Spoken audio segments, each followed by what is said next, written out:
Hello, mindful gamers. Let me tell you about that one time I beat Elden Ring.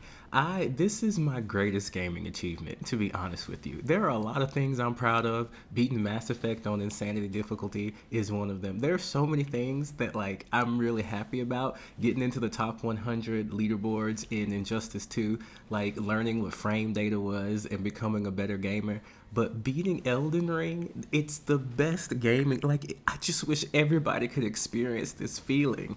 I was one of those people that would say, there's no way in hell I could ever play these games. I'll never be able to be good enough to play these games. And just thinking back to who I used to be with that mindset of just defeatism and not want so many things. This game taught me so many things. I learned so much. I don't even know where to get started. I should probably use a script for this, but then we'll lose the authenticity. One of the biggest lessons that I learned from playing Elden Ring is that you have to be okay with making mistakes. You're gonna fail, you're gonna mess up, you're gonna lose horribly, you're gonna lose terribly. And the problem I was having is that every time I made a mistake, instead of thinking about what I could learn, or thinking about what I could do differently, or thinking about how I could approach the situation differently, or asking for help, or going to forums, or any of that, I would just instead say, this is confirmation of why I'll never be good. And I used to believe that. I used to believe it with my entire heart, and that's why it came true. But then one day, I decided, you know what? I'm going to apply the same skills that I'm using in fighting games. I'm going to apply them to Elden Ring. I'm going to be patient. I'm going to look at my opponent. I'm going to stop mashing the B button. Panic rolling was such a huge problem for me. And if you just see some of that footage a moment ago, those were not panic rolls. I was timing those rolls specifically. And it's just the feeling of achievement that you get. I had to change as a person. My character in Elden Ring did not get any stronger. I mean, they did. I got upgraded moves and better weapons, but that's not why I got good at the game. I had to change as an entire person. The way that I think, the way that I act, the way that I approach video games, that had to change. And what I love about this game is that it will continue to punish you over and over, but not punishment. You don't even have to look at it like punishment. It will continue to teach you that you can be better than that. You can do better than that. You are capable of succeeding. You're capable of improving. And I remember once I understood what was happening and what I needed to do and how I needed to play, and the fact that I had to be patient and that it wasn't going to hold my hand, even though it did at the beginning, right? At the beginning of the game, it teaches you everything you need to know. That's what's so beautiful about these types of games. The first hour of the game is the tutorial, and it will provide you with different enemy types. It'll let you know what you're in store with, and it gradually increases the difficulty such that if you're just patient, I'll never forget that battle with Renala that I had. I'll never forget the battle with the Horcrux. What is his name? I will forget the name of the character, but the guy that will launch you in the air and then do the WWE slam.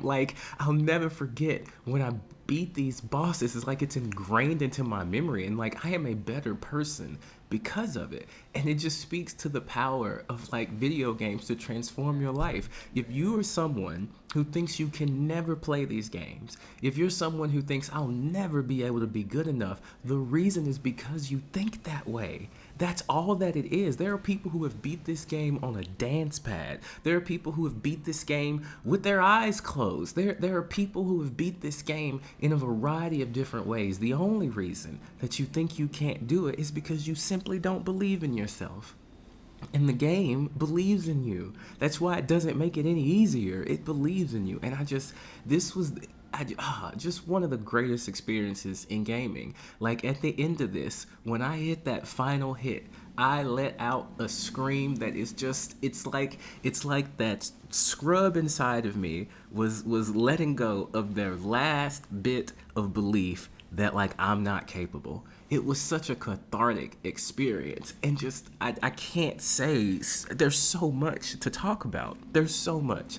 This game I remember when I first started it, I got destroyed by the tree sentinel, and I put the game down. I did. I was like, this is ridiculous. I can't even beat the Tree Sentinel. And it wasn't until I went online and saw where someone said, you don't have to fight the Tree Sentinel. And that message resonated with the rest of my life. There's some problems you come to in your life that you just don't have to deal with right now. You're not capable of dealing with them right now. You don't have the skills that you need to be able to deal with them right now. I love this part of the game. This part, like, I had just kind of surrendered to, like, the fact that this is insane. Like, this thing is doing everything that it can to, like, to stop me from having my victory. But like still, I like even the rolls, the dodges. Look at that, y'all. Like that is calculated thinking, and just it changed me as a person. It really did. It really, I encourage everyone should play Dark Souls. I mean, Elden Ring or Souls-like games. I need to go back and pick up Bloodborne. Oh my God, I forgot about it. I forgot about Bloodborne. I have it. And I stopped once I got to this specific monster. But the things I know now, oh my God, Bloodborne is going to be so much fun. I'm going to pick that back up. I just remembered it was even a game that I had. Honestly, totally forgot about it. Wow. Anyway, this is just, it was supposed to have a point. I hope that you see the point, which is please play this game.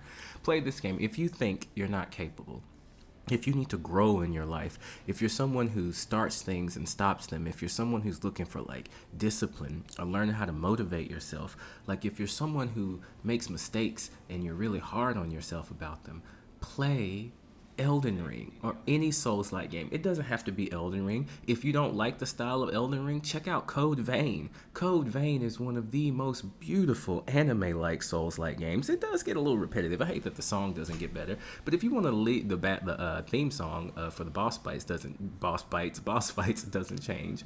But like if you don't like that, then check out what was that game? Oh, The Surge 2. I would say start with the second one, even though the first one is good. The Surge 2 was amazing, but find a Souls-like game that speaks to you and just get good. And by getting good, I mean be patient with yourself. Just wait, just learn, accept your mistakes, and then I promise you that one day you'll get to have this feeling right here. Oh, it's almost there. I can see. I knew I had it here. I did, but I didn't get cocky because that has gotten me before. I still waited, and then Yes! oh, man. Finally! Fuck yes! Hell yeah. Fuck yes! Completely different person from when I first started. Y'all play Souls-like games. They'll change your life. Go. They will. Let's go!